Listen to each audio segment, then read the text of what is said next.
Intergenerational trauma refers to the transmission of the effects of trauma from one generation to the next.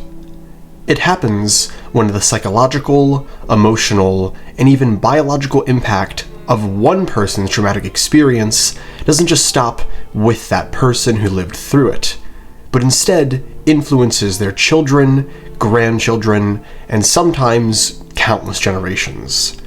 Researchers explain it in two main ways. The first one being psychological, where trauma would change how people individually behave, cope, and relate to others, and then these people will pass that same trauma down to the next generation through the same parenting habits, or simply just repeating what their abuser did to them. And the second one is biological. Sometimes severe stress and trauma can physically alter someone, and they can then sometimes pass that on to their future children or future grandchildren. So scientifically speaking, intergenerational trauma is the passing down of trauma to the next generation through learned behaviors, family dynamics, and just generally speaking, abuse. And unfortunately, it is one of the more realistic and tragic examples of how people in our own world come to have the issues that they do. And this is an idea that George R.R. Martin plays with throughout many of his characters and families in A Song of Ice and Fire. And to me, no house better represents what intergenerational trauma looks like and the damage that it can cause better than House Lannister. House Lannister is the messiest house in the entire realm. None of them are currently speaking to one another. They all hate each other. Two of the siblings want to kill one another. Two of the siblings have had a weird and gross incestuous relationship. One of them killed their father while he was taking a dump. One of the grandchildren was a lunatic who got poisoned at his own wedding. Their first cousin was a part of an incestuous relationship and is now blindly following an abusive religious group. And the other two grandchildren are actually not that bad. Right now, aside from one missing an ear. Point is, House Lannister is in shambles right now, and the reasoning for this occurring is intergenerational trauma. To explain how this crapstorm started, we actually have to start before the main series, with Tywin Lannister's father, Tytos, a joyful guy who was called the Laughing Lion prior to the death of his beloved wife, Jane Marbrand. However, he was also weak-willed, eager to please, slow to anger, quick to forgive, and too trusting by half. He saw the good in everyone, great and small, but this trust blinded him to threats to House Lannister. Tytos was a fat man. He loved eating cheese and cakes and drinking beer. While Lord of Casterly Rock, Tytos loaned money to lords who never bothered to repay him, and his bannermen openly ignored his orders. Guests at his court were allowed to mock him to his face, called twisting the lion's tail. And this one portion of Tytos' character, that being that he was a weak man who was laughed at, informs a lot of the decisions that Tywin Lannister makes, not just in his early life, but later on as well. Tywin watches his father, his house, his name, and by extension, Tywin himself, get laughed at and mocked for years on end. This, compounded with the fact that Tywin lost his mother, and thus lost a source of love in his life, found himself in an unfortunate situation where his pride was being destroyed, and his insecurity was festering. This insecurity is what causes him to be so abusive throughout his life, which eventually leads him to pass down these issues onto his children. And the way in which he treats all of his children in such a uniquely abusive manner is where the intergenerational trauma comes into play. Now let's start off with the simplest of the bunch, Jaime. The abuse that Jaime suffers from Tywin is one of unreasonable expectation and failure to reach those expectations. Jaime is born the eldest son of Tywin Lannister, and he, for all intents and purposes, is the golden child. He's tall, handsome, well-rounded, well-spoken, and he looks the part of being a Lannister of Castle Rock. The issue is, he is nothing like Tywin Lannister. He is not interested in the Lannister house. He is not interested in the Lannister name. He is not interested in following in his father's footsteps and being the Lord of Castle Rock. All he's interested in is Cersei and being a great knight. And this creates this very interesting and unique push and pull between Jaime and Tywin, where Tywin believes he knows what is best for Jaime, and yet Jaime wants nothing to do with it. And this causes Tywin Lannister to hold a lot of animosity for his son that just doesn't want to be like his father.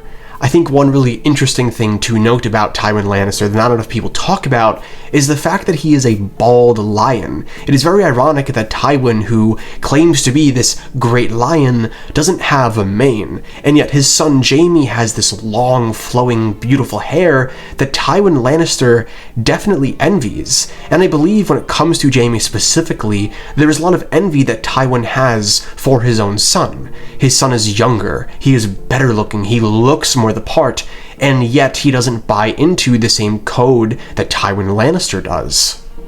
So when Jaime eventually gets knighted, and especially when he's serving under the Kingsguard, Tywin Lannister can't stand it, because Aerys Targaryen isn't someone Tywin likes, and he is losing his son to an idea that Tywin cannot control.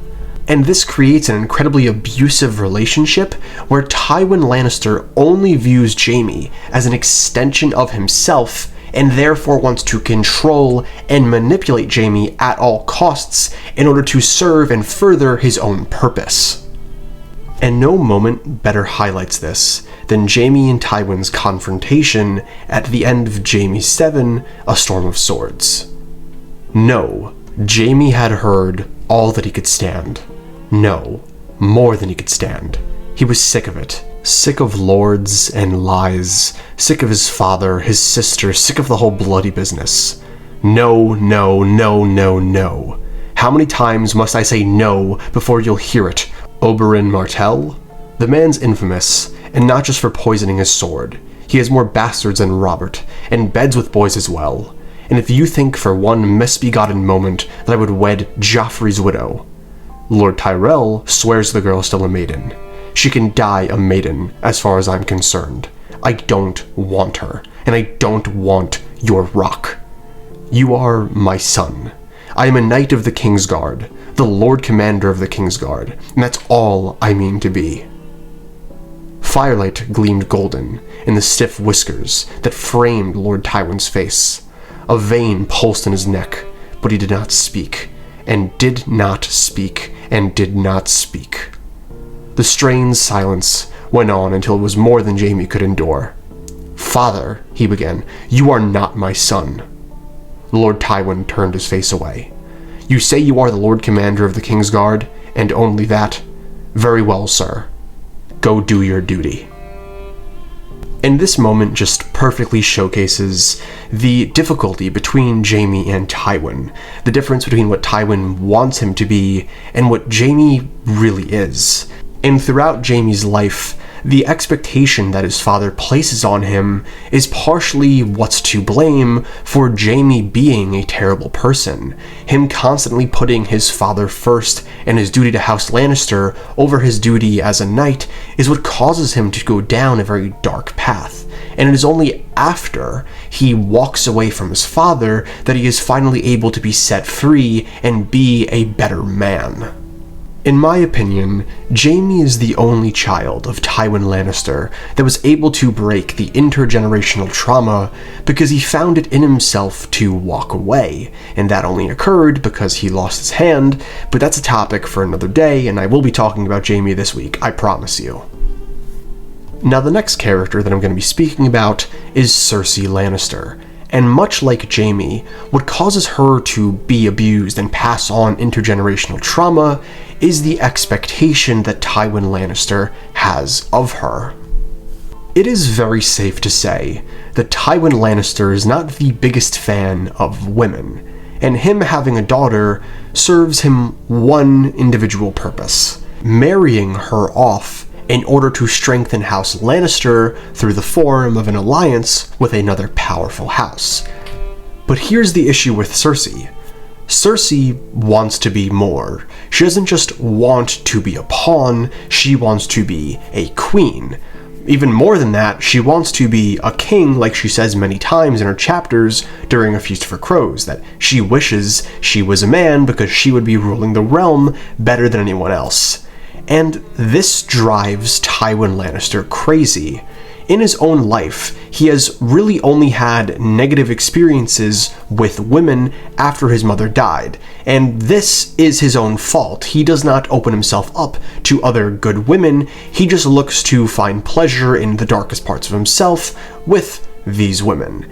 And because of that, he creates a self-fulfilling prophecy for his relationship with Cersei, where it is doomed from the jump because Tywin Lannister is a misogynist.